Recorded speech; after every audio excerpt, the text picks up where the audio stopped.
Jal, the King, the Master, and we send peace and blessings upon his beloved Muhammad sallallahu alaihi wasallam.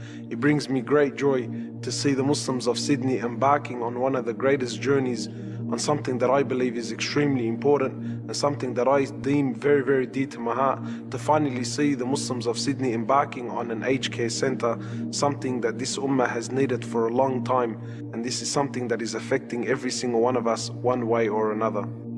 There are thousands of people who don't have anywhere to go, who have no one to look after them.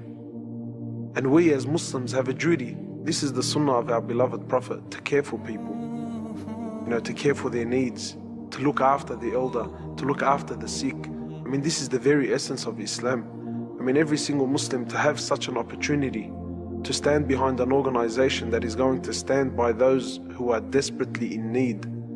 It doesn't need to even conversate about it. It's very straightforward. This is something that every single one of us should be leaping to the opportunity.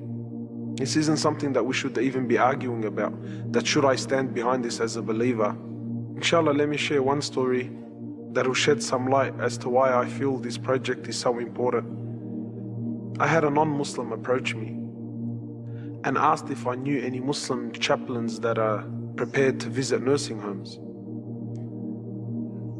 And I was quite interested to know that there was even Muslims in nursing homes. So I asked out of curiosity, I said, why are you interested in Muslims to visit nursing homes? He says, because there are many Muslims, one in particular, who reached old age and at his last dying days was asking for a Muslim sheikh or a Muslim chaplain to come visit him, but there was no one to be there by him. So they had to bring in a priest who stood by him on his last days, his last moments. He had a priest, he had a non-believer that stood by his side on his last moments in life.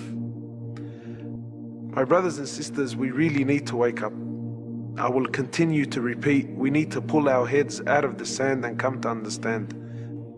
Don't think about yourself and your cousin and your uncle and your auntie, and be content about the fact that if your mother or father got old, that you guys can look after them. There are a lot of people who are far less fortunate than you and I. There are people who really genuinely need help. And as believers, we should stand together and give them this opportunity. Give them the help that they need. Let's make something very clear.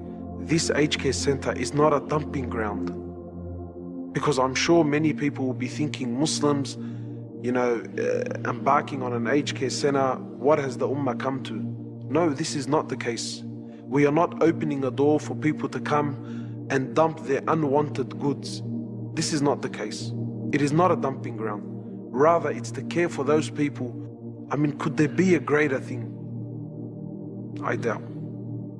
So brothers and sisters, it is your chance and your opportunity to show rahmah to those that are on earth, so that the one in the heavens will show rahmah upon you. Come and support